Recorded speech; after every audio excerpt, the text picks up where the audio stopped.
All right, guys, so District Attorney Fani Willis may be on her way out as Trump and his co-defendants they're appealing the decision to keep her on the Georgia election case. And this is only one of the ways that Willis is in trouble, okay? There are now multiple fronts wherein the DA is in danger of being removed altogether from Trump's Georgia election interference hearing. Not just from this Trump case, but also from her position as District Attorney of Fulton County, Georgia. It's no secret that she lied and perjured herself as she discussed her relationship with former lead prosecutor Nathan Wade. It's also no secret that she has a specific distaste for former President Donald Trump. However, her confidence might be her own undoing as her lies seem to be catching up to her. Now, before I go ahead and spill the beans on all of this, all I ask is that you guys take 1 second, drop a quick like for the video. Totally appreciate you guys' support. And I want to thank you so much for sharing this video on Facebook and Twitter. Now, besides the odor of conflict and mendacity that even Judge Scott McAfee admitted to,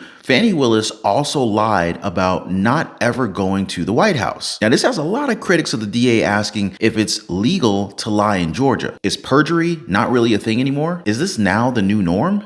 Because lying under oath should have consequences, one of which should be the removal of both Fani Willis and Nathan Wade from the case, if not a fine, going to jail, some jail time, imprisonment, something. With Wade out of the picture, this only leaves Fani Willis, and like I said, guys, Donald Trump's already on the move to get her butt out. President Donald Trump and other defendants in the Fulton County election interference case are officially asking the Georgia Court of Appeals to immediately intervene in the case. Investigative reporter Zach Merchant has tracked this case from the very beginning. And Zach, explain to us what's going on here at this point. Right, just hours ago now, a team of defense attorneys formally asked the state's appellate court to reconsider Fulton County Superior Court Judge Scott McAfee's disqualification ruling earlier this month that allowed Fulton County DA Fani Willis to remain on the case as long as Special Prosecutor Nathan Wade resigned. And Wade did just that, stepping down from the case hours after McAfee ruled earlier this month.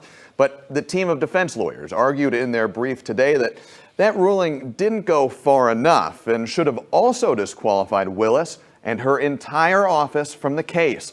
They claim that Willis's romantic relationship with Wade created an actual and an apparent conflict of interest that damaged their ability to impartially prosecute the case. Former Gwinnett County District Attorney Danny Porter says it's now up to a panel of 3 appellate judges to decide whether to accept that appeal, and their decision could have major consequences for Willis's stated goal of taking the case to trial before the November election. And that last part, there is what many see with Willis's case. It's what many see with all of the cases against Donald Trump. They're being pushed forward so that they can try to create the most interference with this year's 2024 presidential elections. And there are a lot of analysts who have weighed in when it comes to this case. One of the most polarizing topics here is the decision by Judge Scott McAfee to keep one of either Willis or Wade on this case, because many experts are saying that they both did the exact same thing, which should mean an automatic disqualification for both of them. Does that make sense, guys? Even then, many are saying that this wouldn't be the harshest punishment that they could meet. In fact, there are others who have called for them to be just completely disbarred, as many in Georgia have completely lost faith in the justice system. There are those who think that McAfee did this because he wanted Trump's team to appeal and for the decision to be removed from his hands. Now, again, both Willis and McAfee are up for re-election late this year, so it makes sense for him to kind of play it safe. Which now brings me to Courtney Kramer. So she worked as a litigation consultant for former President Donald Trump's legal team and also worked as special counsel for the Georgia Republican Party when it was run by David Schaefer. Now, Schaefer, he's also a co-defendant of Trump in this Georgia election case. Courtney Kramer is shaping up to be the Republican challenger. She actually interned in the White House counsel's office under former President Donald Trump for 3 months in 2018. After filing her paperwork, she took a shot at DA Willis. You should be prosecuting crimes, putting criminals behind bars, and keeping Fulton County safe. And I'm not scared to run against Fani Willis, but what I am scared of is the Fulton County I am seeing under her leadership right now. And DA Willis also filed the paperwork to run for re-election this week. Coming up at 5, more from these hopefuls looking to take her seat and what they want to accomplish. So Kramer is set to use Fani Willis's multiple lies against her as she's gunning for her DA job. Oh yeah. So Kramer alleges that Willis lacks transparency and that the voters of Fulton County, they would have a hard time trusting someone who's willing to lie under oath. Kramer also says that she's excited to have a debate with Fani Willis as the facts and the truth favor her rather than the current DA. Now, in terms of facts, there's one that Fani also completely missed out on, and something that I kind of alluded to earlier. The fact that she has indeed visited the White House, even though she said she didn't. So Trump's attorney, Ashley Merchant, she provided proof that Fani Willis was in fact in the White House last February 28, 2023. In fact, this was before she indicted the former president and 18 others for supposedly interfering in the 2020 presidential election result in Georgia. Now, to this day, many say that Donald Trump was merely exercising his right to his own opinion, something that all Americans have a right to do under the First Amendment. But since it was Donald Trump, the likes of Willis, they thought it would be a good chance to kind of bring him down for good, which is what makes this particular trip to the White House that much more conspicuous. Because the truth is, Willis did go to the White House,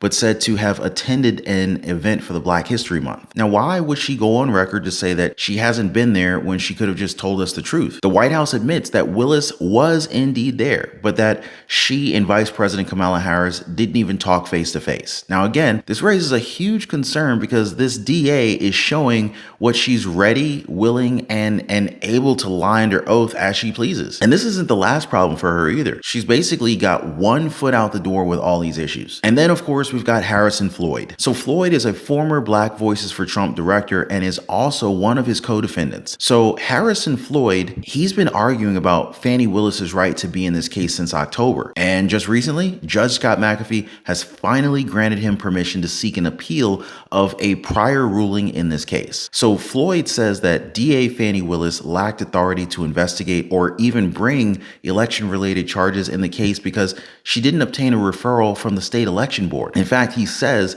that she's out of her lane and completely out of her league with this case. Floyd is also the only one of 14 remaining defendants that spent time behind bars related to this case, which probably makes his resolve to remove Fani Willis that much stronger. Now, many experts are now saying that Willis is definitely on a sinking boat. She's lost trust with the people, she's made a mockery of the justice system in Georgia, and she's just ready to lie so she can keep coming after Donald Trump. All of these reasons and more are exactly why many people are saying that instead of having her disqualified, this entire case against Donald Trump may be thrown out the window. This is yet another step back for what many believe to be a mission to hinder former President Donald Trump's climb toward reclaiming the White House yet again. But what do you guys think about Fani Willis? Has she been honorable during these proceedings, or does she need to go? Now, as far as I'm concerned, I'm gonna do my best to keep you guys informed of what's really going on out here that the mainstream media and super leftist media doesn't want you to know about. Before I go, I just want to thank y'all for hitting the like button. Thank you for sharing this video on Facebook, Twitter, and social media,